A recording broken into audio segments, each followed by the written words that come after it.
Hello friends, आप सभी का स्वागत करता हूं आज के इस क्लास में गाइज। और आप सभी के लिए बहुत बड़ी खुशखबरी है गाइज।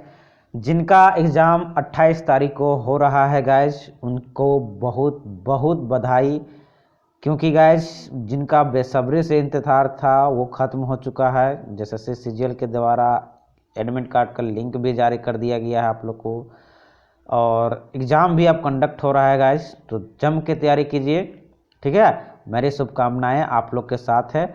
और गाइज अगर अभी तक हमारा प्रीवियस वीडियो नहीं देखे हैं सामान्य विज्ञान का, तो ज़रूर जाकर देख लें। क्योंकि गाइज सामान्य विज्ञान यानी जनरल साइंस से आप लोग को टोटल पेपर थर्ड में 20 क्वेश्चन रहेंगे, और जो कि बहुत इंपॉर्टेंट रोल निभाने वाली है गाइज। कम से कम आप लोगों को तो 18-19 सही करना पड़ेगा इसमें, ठीक है।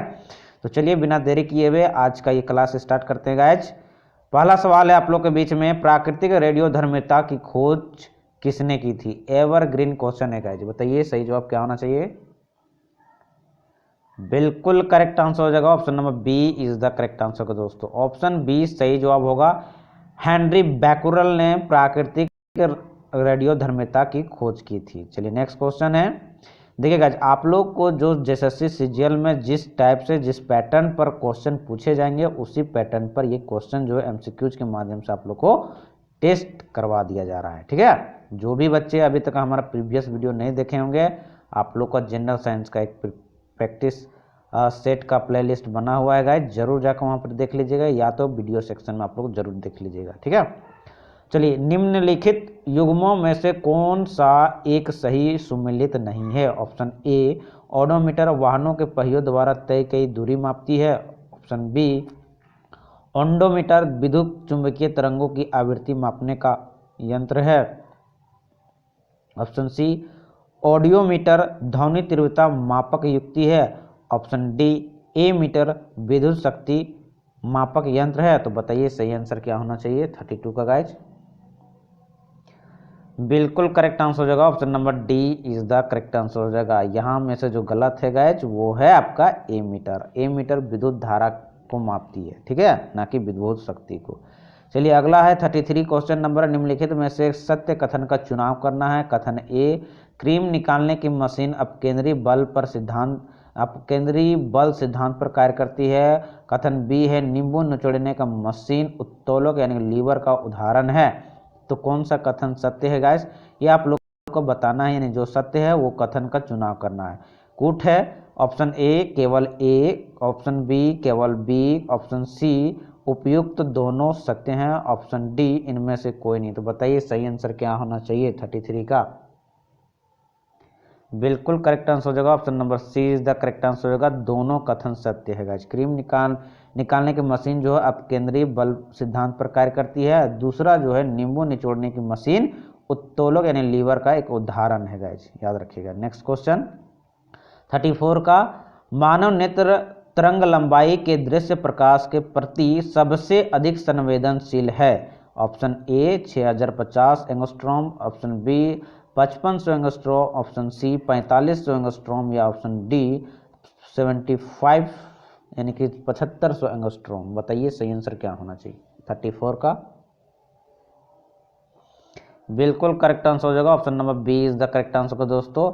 55,000 यानी 5500 या कहने का 5500 एंगस्ट्रॉम जो है ये सही आंसर होगा। Option B is the correct answer होगा 34 का। मानव नेत्र तरंग लंबाई के दृश्य प्रकाश के प्रति सबसे अधिक संवेदनशील है। चलिए नेक्स्ट क्वेश्चन 35 है गाइज, निम्न में से सही युग्म का चयन करें। ऑप्शन ए, अनुदैर्घ्य तरंगे, विशेषता इनका बतलाता है शीर्ष एवं गर्त। तो सही युग्म कौन सा है गाइज? ऑप्शन बी है अनुप्रस्थ तरंगे द्रवों में संचारित, ऑप्शन सी है यांत्रिक तरंगे निर्वात में संचारित, या ऑप्शन डी है गामा किरणें निर्वात में संचारित। तो जो सही युग्म है उसका चयन करना है आप लोग को, और कूट में आंसर बताना है गाइज। कूट दिया गया है ऑप्शन ए केवल ए, ऑप्शन बी केवल बी, ऑप्शन सी केवल सी, ऑप्शन डी उपयुक्त सभी। तो बताइए सही आंसर क्या होना चाहिए 35 का।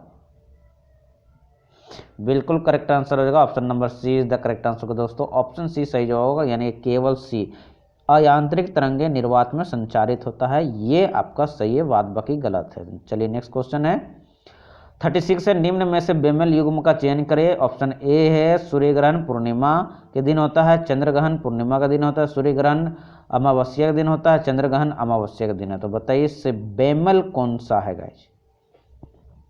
कोट में आंसर दिया गया है। ऑप्शन ए है ए और बी दोनों, ऑप्शन बी है सी और डी दोनों, ऑप्शन सी है ए और डी दोनों, ऑप्शन डी है बी और सी दोनों। तो बताइए 36 का क्या आंसर होना चाहिए गाइस।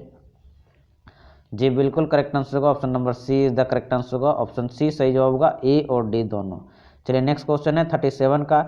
एक वस्तु को एक बिल्डिंग से मुक्त रूप से गिराया जाता है, अगर उस वस्तु का अंतिम वेग 20 मीटर प्रति सेकंड है तो बिल्डिंग की ऊंचाई कितनी होगी गाइज, ज्ञात करना है। जी का मान 10 मीटर प्रति सेकंड स्क्वायर लेना है। तो बताइए सही आंसर क्या होना चाहिए 37 का। एक न्यूमेरिकल क्वेश्चन है गाइज और इसका आंसर आप लोग को कमेंट करना है कमेंट बॉक्स में। बिल्कुल करेक्ट आंसर हो जाएगा, मिला लीजिए। फिलहाल मैं इसका आंसर आप लोग को बता दे रहा हूँ, आप लोग कोशिश कर लीजिएगा, ठीक है। 37 जो सही आंसर हो जाएगा option number B is the correct answer होगा 20 मीटर, ठीक है। चलिए नेक्स्ट क्वेश्चन की ओर बढ़ते हैं गाइस। 38 है, निम्न में से कौन कथन सत्य नहीं है। कथन ए समस्थानिक में न्यूट्रॉनों की संख्या समान एवं प्रोटॉनों की संख्या भिन्न होती है। ऑप्शन कथन बी है गाइस रेडियो समस्थानिकों को कृत्रिम विधि से बनाई जाती है। कूट में आंसर आप लोग को देना है। ऑप्शन ए है केवल ए सही है, ऑप्शन बी है केवल बी सही है, बी सही नहीं है, ऑप्शन सी है उपयुक्त दोनों, ऑप्शन डी है इनमें से कोई नहीं। तो बताइए सही आंसर क्या होना चाहिए 38 का। बिल्कुल करेक्ट आंसर होगा option number A is the correct answer होगा दोस्तों, केवल ए, ठीक है। चलिए नेक्स्ट क्वेश्चन है 39 का। इनमें से किस में सर्वाधिक मात्रा में कार्बन पाया जाता है। Option A pig iron, option B bright iron, option C steel iron, option D मिश्र स्टील। तो बताइए सही क्या होना चाहिए 39 का। बिल्कुल करेक्ट आंसर होगा option number A is the correct answer होगा पिग आयरन में। चलिए नेक्स्ट क्वेश्चन 40 का। निम्न में से किसे वुड स्प्रिट कहते हैं। Option A methyl alcohol, option B ethyl alcohol, option C ethylene glycol, option D है ग्लिसरॉल। तो बताइए सही आंसर क्या होना चाहिए 40 का।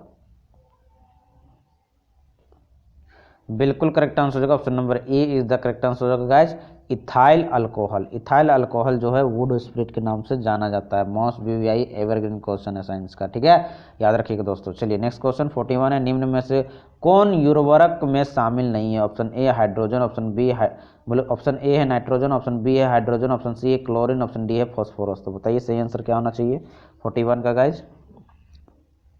बिल्कुल करेक्ट आंसर हो जाएगा option number B is the correct answer होगा हाइड्रोजन। हाइड्रोजन जो है गाइज उर्वरक में शामिल नहीं है।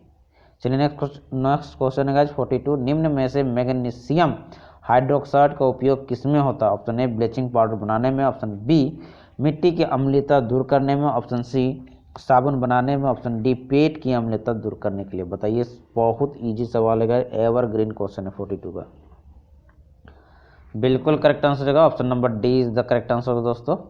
ऑप्शन डी सही जवाब, पेट की अम्लता दूर करने में मैग्नीशियम हाइड्रोक्साइड का प्रयोग किया जाता है। नेक्स्ट सवाल है 43 का। निम्न में से कौन सत्य कथन नहीं है। कथन ए आधुनिक आवर्त सारणी में कार्बन 13वें वर्ग में है, ऑप्शन कथन बी है आधुनिक आवर्त सारणी में नाइट्रोजन 16वें वर्ग में आता है। तो बताइए कोट में आंसर देना है। ऑप्शन ए है केवल ए सही है, ऑप्शन बी केवल बी सही है, ऑप्शन सी उपर्युक्त दोनों और ऑप्शन डी है इनमें से कोई नहीं। तो बताइए सही आंसर क्या होना चाहिए 43 का गाइज। बिल्कुल करेक्ट आंसर है option number C is the correct answer होगा, ऑप्शन सी सही जवाब होगा उपर्युक्त दोनों जो है कथन सत्य नहीं। चलिए क्वेश्चन नंबर 44 है गाइज। निम्न में से कौन सा हार्मोन किडनी में पेशाब की मात्रा को नियंत्रित करता है। Option A TSH, option B है ACTH, ऑप्शन सी है FSH, ऑप्शन डी है ADH। तो बताइए सही आंसर क्या होना चाहिए 44 का। बिल्कुल करेक्ट आंसर होगा option number D is the correct answer होगा ADH, ठीक है। जो हार्मोन जो किडनी के पेशाब को नियंत्रित करता है गाइज वो है ADH। चलिए नेक्स्ट क्वेश्चन है 45। निम्न में से किस भाग में यानी कि पौधों में सौर ऊर्जा को ATP में परिवर्तित किया जाता है। Option A mitochondria, option B chloroplast, option C ribosome, option D peroxisome. तो बताइए सही आंसर क्या होना चाहिए 45 का। बिल्कुल करेक्ट आंसर हो जाएगा option number B is the correct answer हो जाएगा क्लोरोप्लास्ट। जैसा कि आप सभी जानते हैं इसी की मदद से आप लोग क्या बोलते हैं पौधे जो है गाइस भोजन बनाते हैं। चलिए 46 क्वेश्चन नंबर है गाइज, निम्न में से कौन आनुवांशिक विकार नहीं है? Option A Down syndrome, option B irritable bowel syndrome, option C haemophilia, option D sickle cell anaemia. तो बताइए सही आंसर क्या होना चाहिए 46 का? चलिए मिला लीजिएगा, बिल्कुल करेक्ट आंसर हो जाएगा option number B is the correct answer होगा। इरिटेबल बाउल सिंड्रोम जो है ये आनुवांशिक रोग नहीं है, यानी जेनेटिक रोग नहीं है। जेनेटिक रोग किसे कहते हैं गाइज? जो अगर पिता में अगर जो थी कोई जेनेटिक रोग है तो गाइज ऑटोमेटिक वो आने वाले पीढ़ी में ट्रांसफर हो जाएगा, इसे जेनेटिक रोग कहते हैं, ठीक है ना। चलिए नेक्स्ट क्वेश्चन है 47, निम्न में से सत्य कथन को चुनिए। ऑप्शन कथन ए है युगलिना पादप एवं जंतु के बीच स्थित है, यानी युगलिना जो है पादप और जंतु के बीच है, क्या ये कथन सत्य है गाइज? या कथन बी कवक की कोशिका भित्ति काइटिन की बनी होती है। तो बताइए सही आंसर क्या होना चाहिए? बहुत इजी सवाल है, एवरग्रीन है। अगर इसका आप लोग को पूरा कंसेप्ट पता होगा तो सही आंसर कर दीजिएगा कमेंट गाइज। ऑप्शन ए है केवल ए, ऑप्शन बी है केवल बी, ऑप्शन सी है उपयुक्त दोनों, ऑप्शन डी है इनमें से कोई नहीं। तो बताइए सही आंसर क्या होना चाहिए 47 का? बिल्कुल करेक्ट आंसर हो जाएगा option number C is the correct answer होगा, उपयुक्त तो दोनों। चलिए नेक्स्ट क्वेश्चन 48 का निम्न में से किस जीव का रक्त सफेद होता है? बहुत इजी सवाल है गाइस। ऑप्शन ए छिपकली, option B cockroach, option C घरेलू मक्खी, ऑप्शन डी मच्छर। बिल्कुल करेक्ट आंसर हो जाएगा option number B is the correct answer हो जाएगा कॉकरोच का।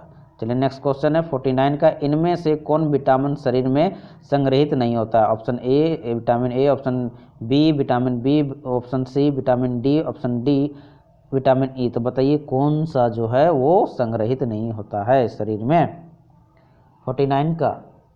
बिल्कुल करेक्ट आंसर हो जाएगा option number B vitamin B, ठीक है। चलिए नेक्स्ट क्वेश्चन है 50 नंबर क्वेश्चन है गाइज, निम्न में से कौन सा एंजाइम मनुष्य लार में उपस्थित होता है? Option A maltose, option B pepsin, option C lysozyme, option D hydrochloric. तो बताइए सही आंसर क्या होना चाहिए 50 का? और आज का हमारा लास्ट सवाल भी है। बिल्कुल करेक्ट आंसर होगा option number C is the correct answer होगा लाइसोजाइम। जो लार में उपस्थित होता है वो एंजाइम है लाइसोजाइम। तो ओवरऑल आज के सेशन का ये हमारा 20% रहा गाइज। ये सेशन आप लोग को कैसा लगा कमेंट बॉक्स के माध्यम से फीडबैक जरूर दीजिएगा। सेशन अच्छा लगा तो लाइक शेयर जरूर कर दीजिएगा दोस्तों के बीच में। और गाइज आज आप लोग बहुत अच्छी तरह से जानते हैं कि अयोध्या के